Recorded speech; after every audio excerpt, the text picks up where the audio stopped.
이상에서 나타난 모순과 대공황 사태 이후에 이러한 문제를 해결하는 과정에서 서구 사회에서는 식민 지배를 시작하게 되었으며 식민정책은 시민혁명에서 얻은 자유, 평등의 원리와 충돌하게 되었습니다. 이 모순을 해결하기 위해서 식민지 토착민들을 제외하고 이들 외집단을 차별하고 배제하는 논리로 사용하게 되었습니다. 20세기 이후 소수자 집단, 비서구인, 비백인, 비기독교인과 같은 소수자 집단의 사람들도 점차 해방이 되었고 그동안 보편적 가치로 간주되어 왔던 서구의 가치들이 자신들에게 적용되지 않았음을 알게 되었습니다. 법, 정치 공간에서의 자유와 평등 원리가 실현되지 않는다라는 모순을 알게 된 것입니다. 현대사회에 접어들면서 동일한 시 공간에 존재하는 사람이라도 자신이 속한 사회의 문화 집단이 다를 경우에는 예를 들어 인종이나 문화나 종교와 관련된 집단이 다를 때는 다른 경험을 하게 되고 다른 세계관을 가질 수 있다는 점을 인식하게 되었고 다양한 세계관이 출현하게 되었습니다.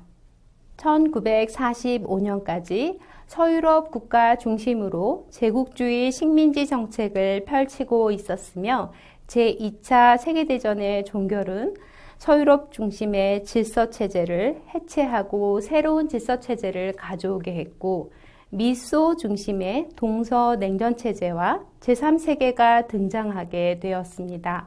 서구 중심의 질서체계가 해체된 한편 서구의 산업사회와 민주주의를 전 지구적으로 전파하는 데 기여하게 되었습니다. 그동안 제국주의 질서체제 속에서 온 사람이나 집단에게 자유, 평등의 원칙을 일깨우면서 그들의 인권운동을 촉구하게 되었습니다. 구체적인 예를 들면 다음과 같습니다. 선진국 안에 소외되어 있었던 소수자 집단이라고 볼 수 있습니다. 그 예로 젊은 세대들, 여성들, 소수인종들, 가난한 사람들은 국가 안에 차별 문제를 제기하게 되었습니다. 1960년대 초반 미국과 서구 대학 중심의 반권위주의 운동은 주류 집단에 대한 위협이 되었고 서구 중심의 단일 문화 인식론에 대한 도전으로 68혁명이 시작되었습니다. 근대사회의 합리화 과정에서 생겨난 주류 집단, 서구의 백인 남성 기독교 집단을 우월한 것으로 보는 질서체계에 의문이 제기된 것입니다. 이에 따라 제2차 세계대전 이후 새로 형성된 기성세대의 태도와 그 태도가 규정하는 질서체계에 대해서 다음과 같이 도전하게 되었습니다. 법, 정치 공간에서 자유, 평등 원칙을 이해하는 기존의 인식을 넘어서 소수자 집단의 삶이 이루어지는 사회 문화 공간에서 참된 실현을 요구하게 된 것입니다. 소수자들은 자신이 속한 사회 문화 집단, 예를 들면 청년, 흑인, 여성, 동성애자, 비기독교인의 자유, 평등에 대해서 관심을 가지게 되었고 다양한 방식으로 이러한 관심을 추구하게 되었습니다.